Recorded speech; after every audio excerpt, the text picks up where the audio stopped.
Chez Ericlor, nous on a eu 2 conseils techniques très pertinents.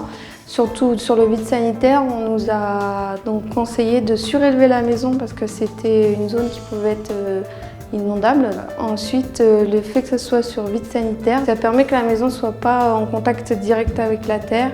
Donc tout ce qui est humidité, sécheresse, la maison ne subit pas ces désagréments. Le gros avantage qu'on a eu du fait que ce soit une maison sur vide sanitaire, c'est qu'on est dans un nouveau lotissement. Donc le jour où on nous donnera le feu vert pour nous raccorder au tout à l'égout, on a juste à passer sous la maison, changer le sens des tuyaux et c'est tout.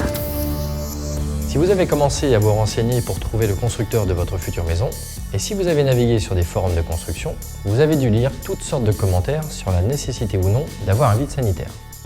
Par exemple, savez-vous que d'après l'agence Qualité et Construction, le risque de sinistre est multiplié par 4 en terre-plein par rapport au vide sanitaire? Alors concrètement, à quoi sert un vide sanitaire et pourquoi est-il indispensable d'en avoir un? Le vide sanitaire est destiné à corriger les différences de niveau du terrain. Il est constitué par des parpaings de soubassement. On pose ensuite le plancher constitué de poutrelles préfabriquées et de ourdis, en blocs de polystyrène ou en béton. Vient ensuite une dalle de compression en béton armé. Il s'agit d'une technique de construction adaptée aux exigences actuelles de confort et d'économie d'énergie. Le plancher bas n'est pas en contact avec le sol, c'est le volume d'air créé qui constitue le vide sanitaire. Ventilé, le vide sanitaire s'oppose à toute remontée d'humidité. Et s'il est isolé, il favorise les économies d'énergie. Accessible, il facilite le passage des canalisations sous le plancher.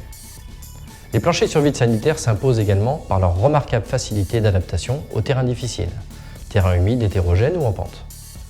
Vous l'avez compris, Maison Ericlor a choisi de construire toutes ses maisons sur un vide sanitaire, ce qui permet donc une vraie sérénité de vie dans une maison saine et sèche qui apporte dans tous les cas un meilleur confort.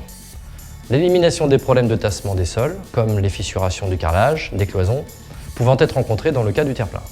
Enfin, c'est un système qui s'adapte à tout type de terrain. Pour plus de renseignements, n'hésitez pas à nous contacter sur notre site internet maison-ericlor.fr et pour découvrir nos autres vidéos thématiques sur la construction de votre future maison, rendez-vous sur la chaîne Maison Ericlor.